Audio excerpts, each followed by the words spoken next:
I'm going to talk to you about thoughts. And then at the end of the session, I'll give you an exercise to do. So thoughts. On average, we have 60,000 thoughts a day. 60,000. That's a lot of thoughts.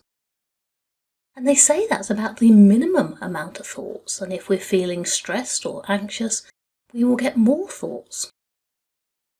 We have something called a monkey brain. So if, for example, I'm worried about paying my bills, suddenly my brain may go to the fact that I can't pay my mortgage, I'm not going to have a house, I'm going to lose the kids. And it just goes on, doesn't it? You create extra and extra thoughts just from one simple thought. So 60,000 thoughts a day. Now a lot of those thoughts come by themselves, just as thoughts. I may think a few times in the day I need to remember to get some milk on the way home. That's just a thought. But other thoughts come with emotions and feelings.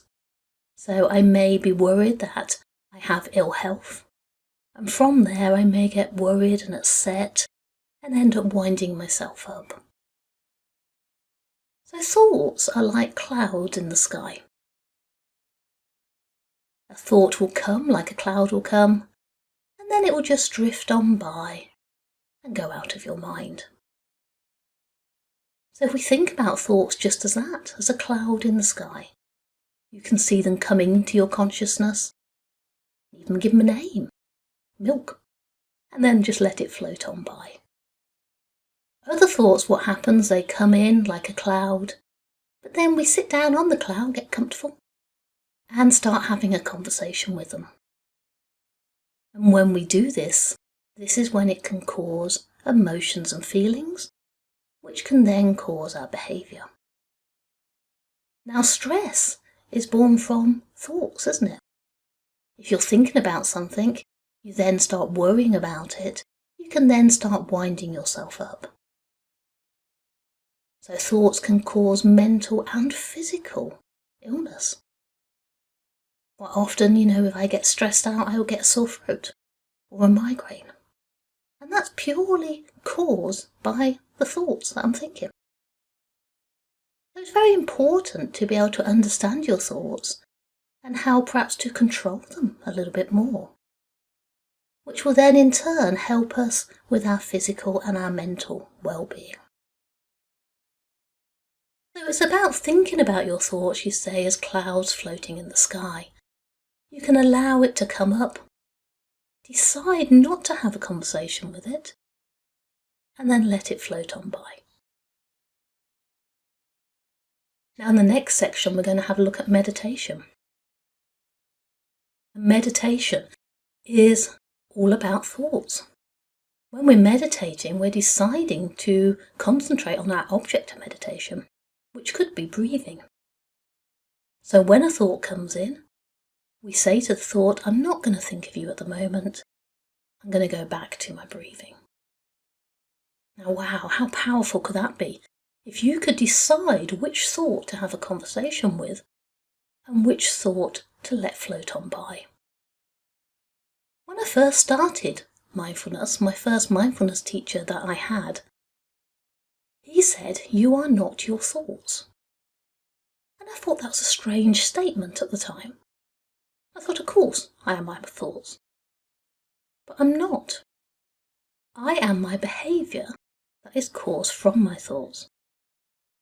If I was sitting somewhere and there was a screaming kid, perhaps having a meal, and there's a child screaming in the background, I might think, shut that kid up. That does not make me a bad person. It's my behaviour that makes me the bad person. If I went over and started screaming at that kid, telling it to shut up, yes, that's not very nice. But if I just think it and let it float on by and do nothing from it, then it's not controlled me. So you are not your thoughts. You are your actions created from your thoughts. So what we want to do today then is actually notice when you're thinking. That sounds crazy because we're going to be thinking an awful lot 60,000 times. But we never notice our thoughts coming and going until we end up having a conversation with them.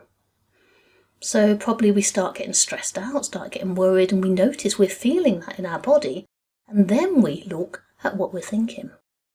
With mindfulness and meditation, what it's about is noticing your thoughts first, and then having the chance, because you have the awareness of it, to choose whether you want to have a conversation with them or not.